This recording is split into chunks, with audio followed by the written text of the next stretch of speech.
Hello student, हम लोग जैसा कि हमने कहा था कि हम लोग ज्योग्राफी चालू करेंगे और ज्योग्राफी के अंतर्गत हम लोगों को पहले इसके एक लेसन पढ़ा गया था, भारत का स्थिति एवं विस्तार।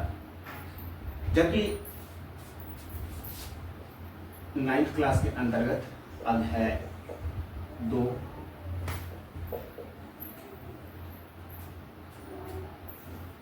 हम लोग को भूगोल के अंतर्गत अध्याय 2 पढ़ना है।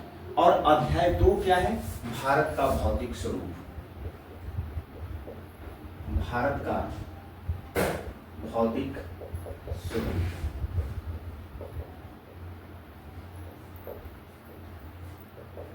इसके अंतर्गत हम लोग क्या अध्ययन करते हैं? तो जो स्थलाकृति होता है, यानी जो भूमि पर स्थलाकृति होता है, उसी को हम लोग भौतिक स्वरूप कहते हैं। और उसी स्थलाकृति को हम लोग ऊंचावच कहते हैं। यानी पृथ्वी पर पाए जाने वाले ऊंचे और नीचे भू आकृतियों को ऊंचावच के नाम से जाना जाता है। और अगर हम भारत की बात करें तो भारत में जितने भी विश्व में ऊंचावच पाए जाते हैं, वे सारे के सारे ऊंचावच भारत में भी पाए जाते हैं। अगर हम बात करें हिमालय की या पर्वत की बात करें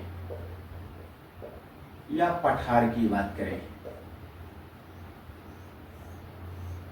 या मरुस्थल की बात करें या मैदान की बात करें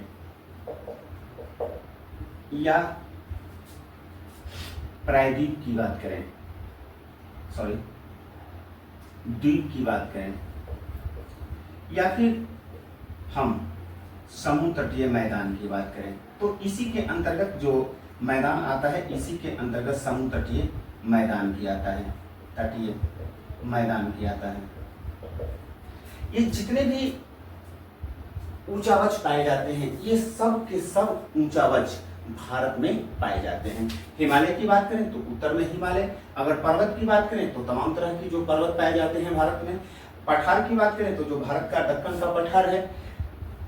मरुस्थल की बात करें तो जो थार का मरुस्थल है।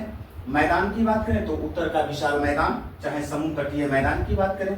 द्वीप की बात करें तो भारत में 2 द्वीप पाए जाते हैं। अगर तो ये सारे के सारे ऊंचावच जो हैं वह भारत में भी पाए जाते हैं।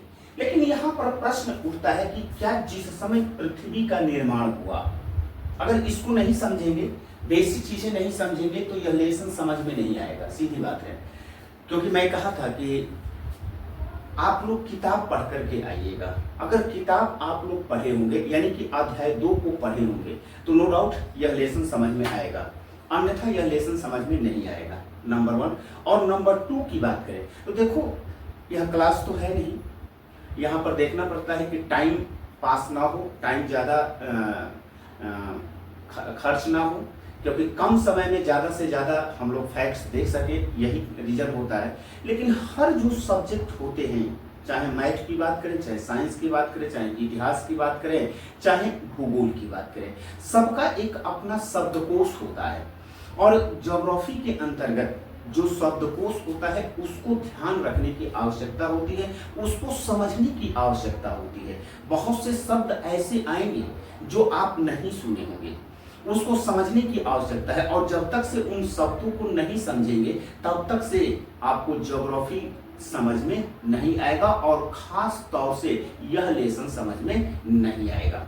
इस बात को ध्यान रखिएगा। मैं भी प्रयास करूंगा कि जहां पर उस प्रकार के शब्द आते हैं जो कि आपको समझ में नहीं आने वाला है, उस प्रकार के शब्दों को मैं डिफाइन करने की कोशिश करूंगा, एक्सप्लेन करने की कोशिश करूंगा।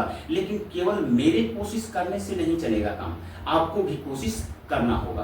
तो यहाँ पर हम लोग बेसिक चीजें देखते हैं कि क्या जिस समय पृथ्वी का निर्माण हुआ, उस समय क्या ये जितने भी हिमालय, पर्वत, पठार, मरुस्थल, मैदान और द्वीप की बात हो रहा है, यह सब के सब भू आकृतियां मौजूद थी।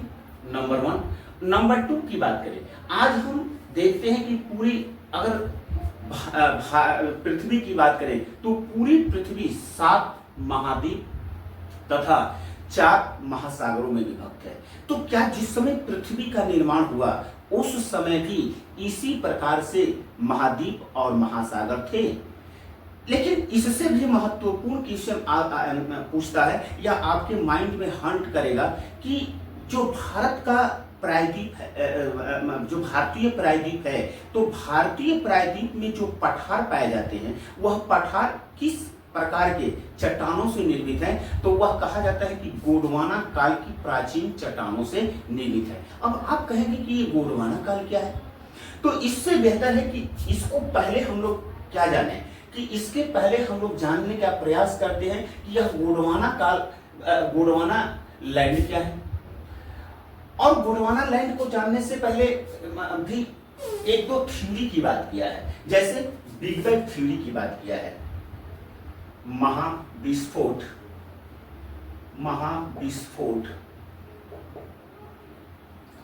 सिद्धांत की बात किया है, महाविस्फोट सिद्धांत। इसी को हम लोग क्या कहते हैं? बिग बैंग थ्योरी कहते हैं।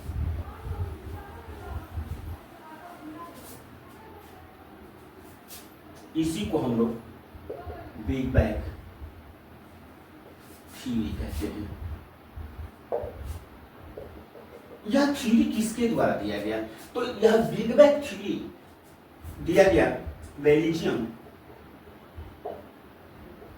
बेल्जियम का भूगोलवेत्ता तथा पादरी जॉर्ज लेमेटेयर था। लेमेटेयर ने दिया। हम अभी इसकी चर्चा नहीं कर रहे हैं, क्योंकि आपकी किताब में केवल और केवल महाविस्फोट सिद्धांत का नाम लिखा है, लेकिन यह नहीं बताया है कि महाविस्फोट सिद्धांत किसके द्वारा दिया गया।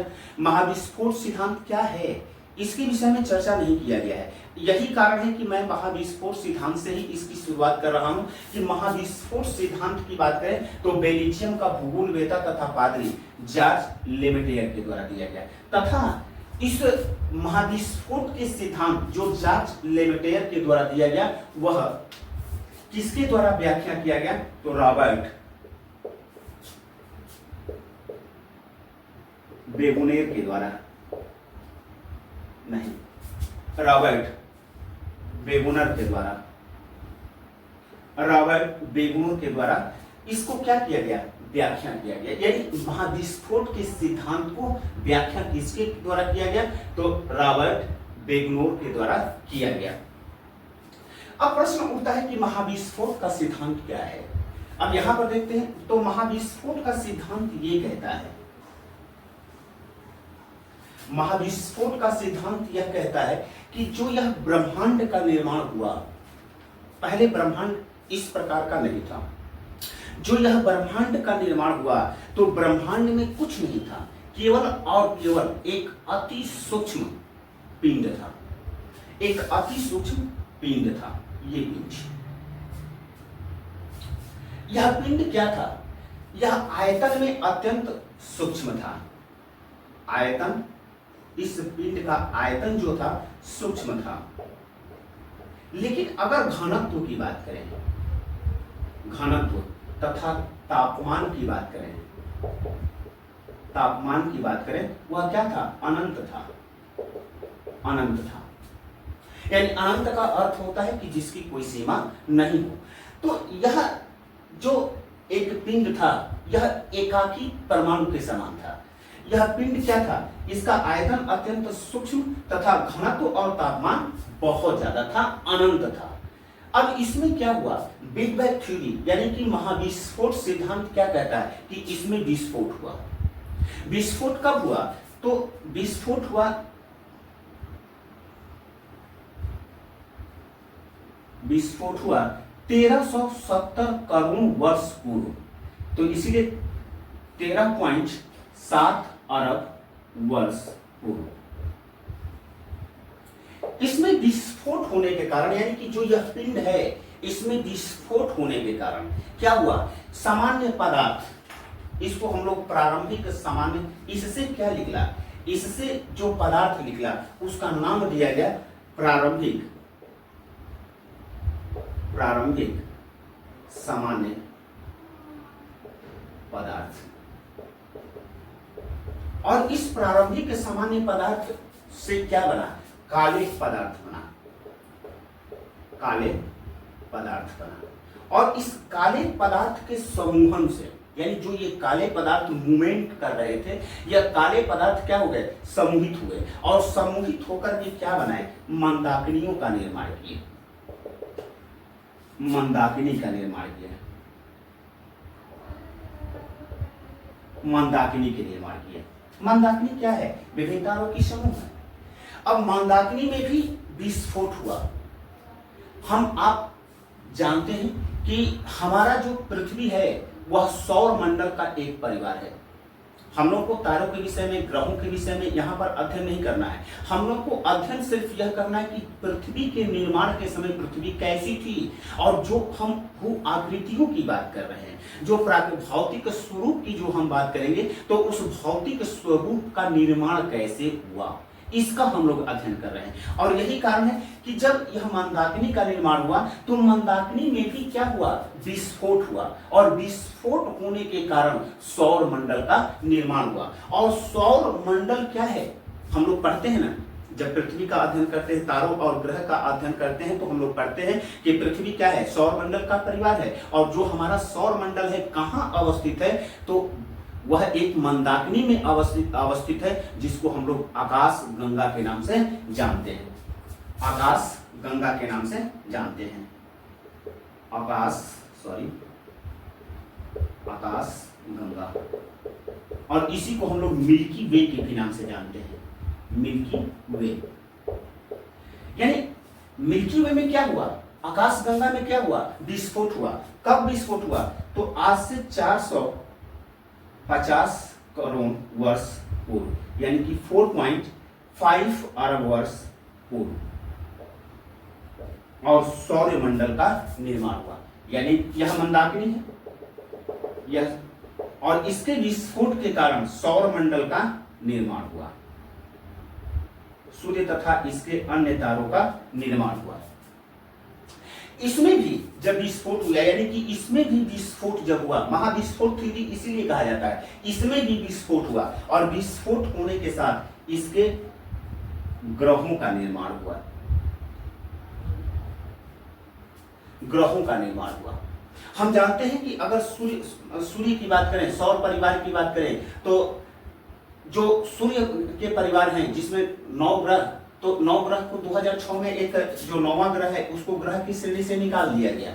तो जो ग्रह हैं, उल्काएं हैं, उल्कापिंड हैं, धूल है, सब मिलाकर के क्या होती है? एक सौर परिवार का निर्माण करती हैं। और हमारी पृथ्वी जो तीसरे नंबर की ग्रह है, यानी कि बुध, शुक्र और पृथ्वी, यह तीसरे नंबर की ग्रह है, वह भी क्या है? सौर परिवार की एक सदस्य है, एक भाग है। इसका निर्माण, यानी कि पृथ्वी का निर्माण कब हुआ?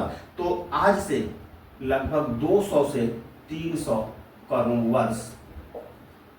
वर्ष पूर्व हुआ। यानी बिग बैंग थ्योरी यही कहता है कि बिग बैंग थ्योरी क्या कहता है कि जो ब्रह्मांड नाम का कोई चीज नहीं था, ब्रह्मांड में अगर कुछ था तो एक पिंड था, और उसका आयतन अत्यंत ही सूक्ष्म था। अगर उसके घनत्व की बात करें और तापमान की बात करें तो उसका घनत्व और तापमान अनंत था। उस पिंड में विस्फोट हुआ। विस्फोट कब हुआ? 1370 करोड़ वर्ष पूर्व हुआ। अब इसके विस्फोट के कारण जो भी पदार्थ उससे निकले उसे हम लोग प्रारंभिक सामान्य पदार्थ के नाम से जानते हैं, और उसी प्रारंभिक सामान्य पदार्थ से काले पदार्थों का निर्माण हुआ। और वही काले पदार्थ जो मूवमेंट कर रहे थे, उनके समूहन के कारण, यानी संयुक्त होने के कारण मंदाकिनी का निर्माण हुआ। और मंदाकिनी में भी जब विस्फोट हुआ, यानी कि आकाश गंगा में जब विस्फोट हुआ, तो हमारे सौर मंडल का निर्माण हुआ। और यह सौर मंडल का निर्माण कब हुआ? तो आज से 450 करोड़ वर्ष पूर्व हुआ। और इसमें भी, यानी कि सूर्य में विस्फोट के कारण क्या बन गया? तमाम तरह की ग्रह बने, और जिसमें पृथ्वी तीसरे नंबर की ग्रह है। तो यहां से हम लोग पृथ्वी का निर्माण जान लिए। तो पृथ्वी का निर्माण कब हुआ? तो पृथ्वी का निर्माण आज से 200 से 300 करोड़ वर्ष पूर्व हुआ। और पृथ्वी क्या है? सौर परिवार की भाग है। यहां से कंफर्म हो गए। अब आते हैं, आगे बढ़ते हैं कि पृथ्वी का तो निर्माण हो गया। अपने निर्माण के समय जब पृथ्वी का निर्माण हुआ तो अपने निर्माण के समय पृथ्वी क्या थी? आपके धधकते हुए गोले के समान थी। यह क्या है? पृथ्वी है। यह सौरमंडल की परिवार है और सौरमंडल में तीसरे नंबर की ग्रह है। यह धधकते हुए आग के गोले के समान थी, लेकिन इसके पास क्या था? वायुमंडल था, और वायुमंडल होने के कारण इस पर बारिश हुआ। लाखों वर्षों तक लगातार बारिश हुआ। लगातार बारिश होने के कारण जो यह आग के गोला था, वह आग का गोला का ऊपरी भाग क्या होने लगा? ठंडा होने लगा। यह ऊपरी भाग ठंडा हो गया, और ठंडा होकर के यह क्या बन गया? इसी को हम लोग क्या कहते हैं? भूपर्पैटी कहते हैं।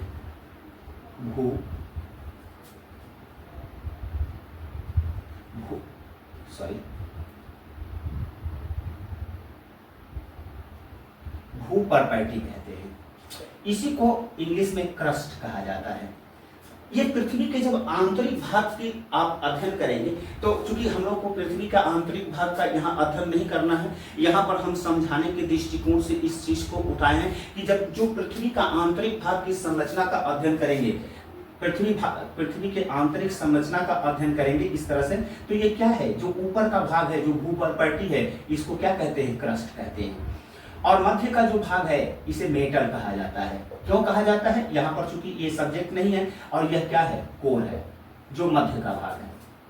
जो ऊपर का भूपर्पैटी है, जो लाखों वर्षों तक बारिश होने के कारण, जो कि हमने बताया ना कि पृथ्वी क्या थी? आग के धधकते हुए गोले के समान थी, लेकिन लाखों वर्षों तक कंटिन्यू लगातार जल होने के कारण वह ऊपर, पृथ्वी की ऊपर का भाग क्या हो गया?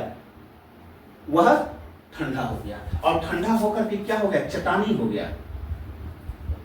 चट्टानी तथा सख्त हो गया, सख्त हो गया। पृथ्वी के जो अंदर का भाग है, जिसको हम लोग मेटल के नाम से जानते हैं, वह क्या है? संघनित अवस्था, तरल और संघनित अवस्था में है। तरल और संघनित अवस्था में होने के बावजूद भी वह ठोस की तरह व्यवहार करती है। लेकिन पृथ्वी का जो आंतरिक भाग है, पृथ्वी का जो आंतरिक भाग है, जिसको हम लोग कोर कहते हैं, कोर क्या है? आज भी तरल अवस्था में है। आज भी क्या है? तरल अवस्था में है।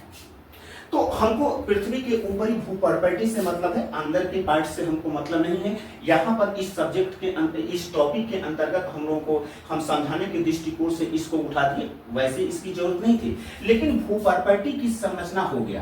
क्यों हो गया? तो लाखों वर्षों तक बारिश होने के कारण पृथ्वी का जो वायु भाग है वह ठंडा हो गया, और वह क्या हो गया? ठंडा होकर चट्टानी तथा सख्त हो गया, जिसको हम लोग भूपर्पैटी के नाम से जानते हैं, या भूपर्पैटी याद रखिएगा। अब प्रश्न यह उठा कि जो भूपर्पैटी जो बनी, तो क्या उस समय, जिस समय पृथ्वी का निर्माण हो रहा था, निर्माण हुआ नहीं था बल्कि निर्माण कार्य हो रहा था, चल रहा था, उस समय पृथ्वी की बनावट कैसी थी? तो उसको हम लोग देखते हैं। अगर हम कहें तो जिस समय पृथ्वी का निर्माण हो रहा था, उस समय पृथ्वी पर इस प्रकार के 7 महाद्वीप तथा 4 महासागर नहीं थे। तो क्या थे? तो पृथ्वी पर एक ही महासागर था, जिसको हम लोग पैंजिया के नाम से जानते थे। देखो, ये आकृति सही नहीं है। यह आकृति, यह जरूरी नहीं है कि जिस प्रकार से हम आकृति बनाए हैं उसी प्रकार से हम समझाने के दृष्टिकोण से ये एक आकृति यहाँ पर बना दिए हैं कि एक ही द्वीप था, जिसको हम लोग पैंजिया के नाम से जानते थे। जिसको हम लोग पैंजिया के नाम से, पैंजिया द्वीप के नाम से जानते थे। पैंजिया द्वीप या महाद्वीप कह लीजिए। और यह क्या था? पेंथालासा महासागर से घिरा हुआ था। पेंथालासा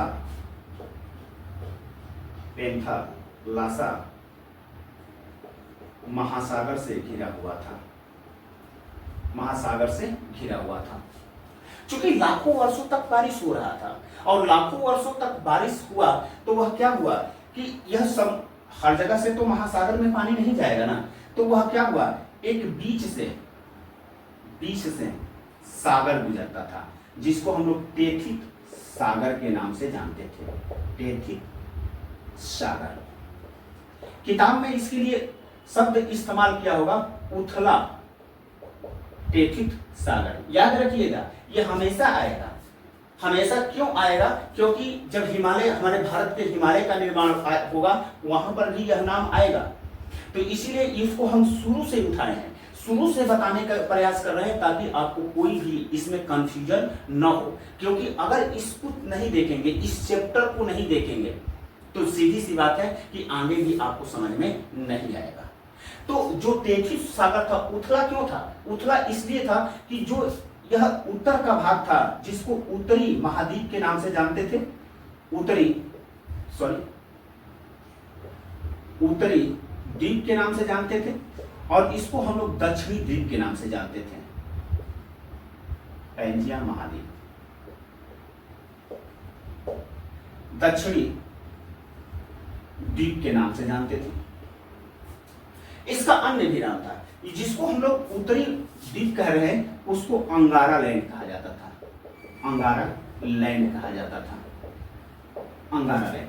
और जिसको हम लोग दक्षिणी द्वीप कह रहे हैं, उसको यानी कि टेथित महासागर के उत्तर में जो स्थल था, उस स्थल को हम लोग अंगारा लैंड के नाम से जानते थे। और जो इस टेथित सागर के दक्षिण में जो स्थल था, उसको हम लोग गोंडवाना लैंड के नाम से जानते थे, गोंडवाना लैंड के नाम से जानते थे। अब यहां पर आपको स्पष्ट हो गया। अब इस गोंडवाना लैंड के नाम से जानते थे। अब उथला क्यों कहा जा रहा है? तो उथला इसलिए कहा जाता था कि लाखों वर्षों तक जो बारिश हो रहा था, तो बारिश होने के कारण जो चट्टानें थी, इस अंगारा लैंड की बात करें चाहे गोंडवाना लैंड की बात करें, तो अंगारा लैंड और गोंडवाना लैंड की चट्टानें अपक्षयित हो रही थी, उसमें अपक्षय हो रहा था। और अपक्षय होकर के अपर्दन तथा परिवहन हो रहा था, और परिवहन होने के कारण इस सागर में, जो टेथित सागर में था, वह भरता जा रहा था। और यही कारण है कि वह क्या होता चला गया?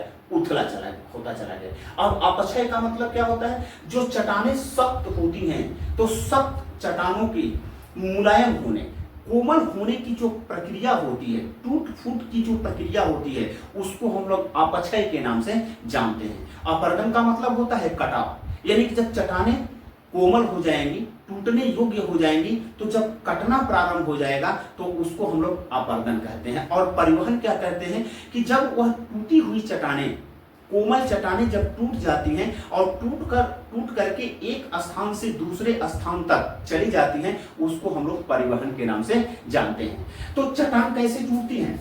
ये चट्टान तो आप देखिएगा कि जो आपका छत है, छत पर जाएंगे, बारिश हुआ होगा तो इस प्रकार की संरचनाएं दिखाई देगी। यह क्यों होता है? तो भौतिक कारण होता है। इसके लिए यह भी हम लोगों को मृदा निर्माण जब हम लोग पढ़ाते हैं तब बताते हैं, लेकिन यहाँ पर जब अपक्षय आ गया है तो इसको बता देते हैं कि भौतिक कारण होता है, दूसरा होता है जैविक कारण, और तीसरा होता है रासायनिक कारण, रासायनिक कारण। अब होता क्या है कि जो भौतिक कारण होता है, तो भौतिक कारण के अंतर्गत चाहे ताप हो, चाहे पाला हो, चाहे वर्षा हो, तो जब ताप बढ़ता है तो क्या हो जाता है? वह चट्टानें क्या हो जाती है? फैल जाती हैं। जब पाला पड़ता है तो चट्टानें सिकुड़ जाती हैं, और बार बार इस तरह से फैलने और सिकुड़ने के कारण इसमें क्या आ जाते हैं? दरार उत्पन्न हो जाते हैं। जब दरार उत्पन्न हो जाता है, तो जब वर्षा होता है, तो वर्षा होने के बाद इन दरारों में पानी जमना प्रारंभ हो जाता है। हम जानते हैं कि कोई भी जो पदार्थ होता है वह हवा में आता है तो वह क्या करता है? और वह रासायनिक क्रिया करना प्रारंभ कर देता है। चाहे जल के संपर्क में आता है तो वह जल के संपर्क में आते ही वह क्या करने लगता है? रासायनिक क्रिया प्रारंभ करता है। जल क्या है? H2O। और हम जानते हैं कि हवा में विभिन्न प्रकार की गैसें होती हैं, और विभिन्न प्रकार की गैसें क्या करती हैं? इन चट्टानों से रिएक्शन करती हैं, इन चट्टानों से क्रिया करती हैं, और यह रासायनिक क्रिया के परिणाम स्वरूप चट्टानें क्या होने लगती हैं? कमजोर होने लगती हैं। और जब जैविक, यानी कि जब देखे होंगे कि छत वगैरह पर बरसात के दिनों में तमाम तरह के जो छोटे छोटे पौधे जम जाते हैं, तो जो पौधे जमते हैं तो वह क्या है? जैविक कारण है। वो पौधे क्या करते हैं, उनकी शोर क्या करती है, चट्टानों को और भी कमजोर करना प्रारंभ करती है, धीरे धीरे चट्टानों को कमजोर करना प्रारंभ करती है, और यहाँ की जो चट्टानें होती हैं वह अत्यंत ही कमजोर हो जाती हैं। जो कमजोर हो जाती हैं और जो ही जल के द्वारा, यानी कि जो वर्षा हो रहा है उस वर्षा जल के द्वारा, चाहे तेज हवाओं के द्वारा, इसमें अपरदन होता है, इसमें जो कटाव होता है उसको हम लोग क्या कहते हैं, अपरदन कहते हैं। और यह अपरदन क्या होता है, हवा के द्वारा चाहे जल के द्वारा वह परिवहित एक स्थान से दूसरे स्थान तक परिवहित हो जाती हैं। तो उस समय क्या हो रहा था कि जो अंगारा लैंड का क्षेत्र था, अंगारा लैंड की जो चट्टानें कोमल हो रही थी और कोमल चट्टानें अपरदित होकर के परिवहित हो रही थी, चाहे गोंडवाना लैंड की चट्टानें हैं, तो यह केकित महासागर में आकर के भरना प्रारंभ कर दी, जिससे यह क्या हो गया, यह उथला हो गया। अब इसमें गोंडवाना लैंड की जो चट्टान थी, तो गोंडवाना लैंड की चट्टान में अगर बात करें तो दक्षिण अमेरिका, आज का दक्षिण अमेरिका, दक्षिण अमेरिका, दक्षिण अफ्रीका, दक्षिण अफ्रीका, अफ्रीका, अंटार्कटिका लिख नहीं रहे, याद रखिएगा अंटार्कटिका, तथा भारतीय प्रायद्वीप शामिल था, भारतीय प्रायद्वीप,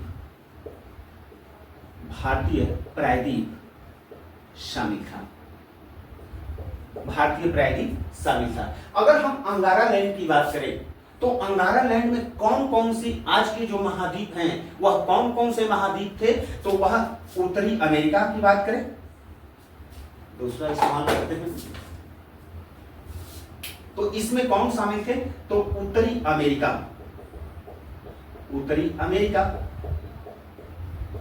तथा इसमें यूरेशिया, यूरेशिया, यूरेशिया का मतलब क्या होता है, यूरोप तथा शेष एशिया, क्योंकि जो भारतीय प्रायद्वीप है, भारतीय प्रायद्वीप भी क्या है, वह एशिया का ही भाग है। तो यहाँ पर यूरोप तथा शेष एशिया का जो पार्ट है वह कहाँ था, अंगारा लैंड में था। और जो दक्षिणी अमेरिका की बात करें, दक्षिण अफ्रीका की बात करें, भारतीय प्रायद्वीप की बात करें, चाहे हम अंटार्कटिका की क्षेत्र की बात करें, वह सब के सब किस क्षेत्र में शामिल थे, गोंडवाना लैंड में शामिल थे। अब यहाँ पर क्लियर हो गया कि यह, जब हम भारत के संबंध में भारत के पठार को बताएंगे और भारत के पठार के विषय में जब यह चर्चा किया जाएगा कि भारत का जो पठार है उसकी जो चट्टान है वह गोंडवाना काल की प्राचीन चट्टान से निर्मित है, तो वहां पर आपके माइंड में हंट होना चाहिए कि यह गोंडवाना लैंड की चट्टान क्यों कहा जा रहा है, क्योंकि गोंडवाना लैंड की जो चट्टान है इसमें क्या हुआ, यह गोंडवाना लैंड की चट्टान टूटी, या कहिए कि पैंजिया जो महाद्वीप है उसमें पैंजिया महाद्वीप है, या कहे कि पृथ्वी में आंतरिक हलचल हुआ, और आंतरिक हलचल के कारण यह जो पृथ्वी है, पृथ्वी का भूपर्पटी है, वह भूपर्पटी टूट गई। कितने भागों में टूट गई, तो 7 बड़ी तथा 20 छोटी प्लेटों में 20 से अधिक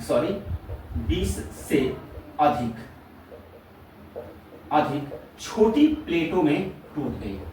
अब ये देखिए भूपर्पटी, और भूपर्पटी जब टूट गया तो उसको हम लोग क्या कहते हैं, प्लेट कहते हैं, उसको क्या कहते हैं, प्लेट कहते हैं।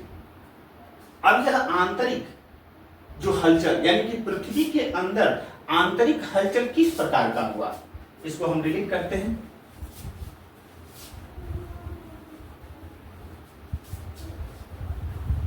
तो पृथ्वी के अंदर जो हलचल प्रारंभ हुआ उसको हम लोग संवहनीय धारा कहते हैं, संवहनीय धारा कहते हैं। यानी कि पृथ्वी के आंतरिक भाग में क्या हुआ, हलचल हुआ, किस रूप में हुआ, संवहनीय धारा के रूप में हुआ।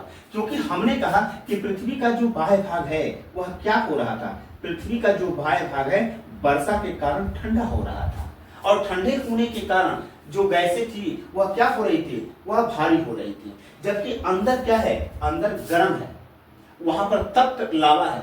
अब इसको कहां से अगर जान सकते हैं, तो जो वोल्केनो होता है, जो वोल्केनो निकलता है, इस तरह से जो लावा निकलता है वह लाल होता है, और वह क्या होता है, अत्यंत ही गर्म होता है। तो वह क्या हुआ, संवहनीय धारा चली, यानी कि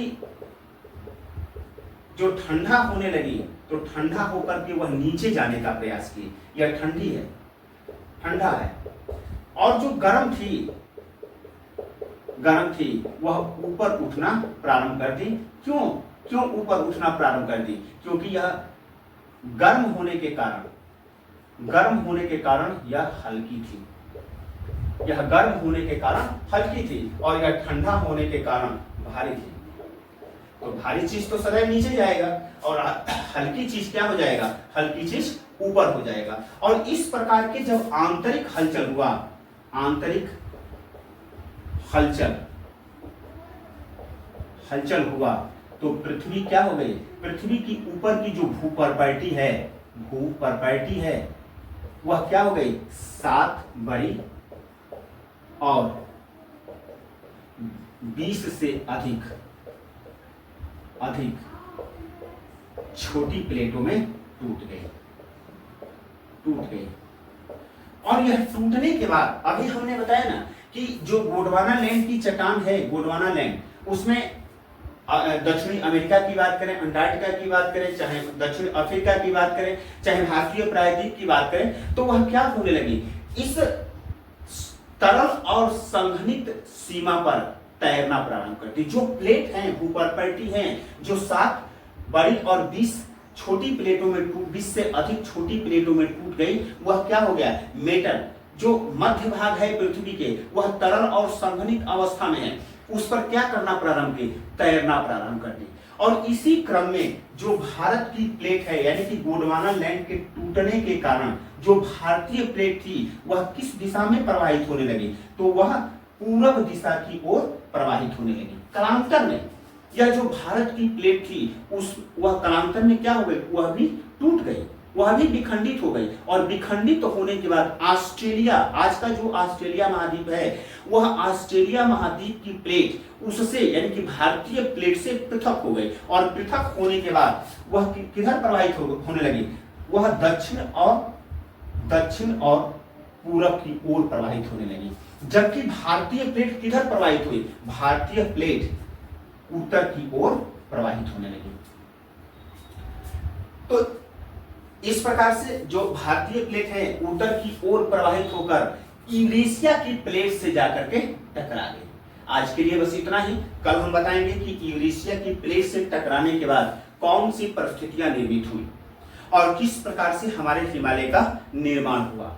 क्योंकि जो भारतीय प्लेट है उत्तर दिशा की ओर प्रवाह के क्रम में जो यूरेशिया की भारी भरकम प्लेट थी उससे टकराने के बाद हमारे उत्तर के नवीनतम बलित पर्वत का निर्माण हुआ। तो इसके विषय में हम लोग कल चर्चा करेंगे।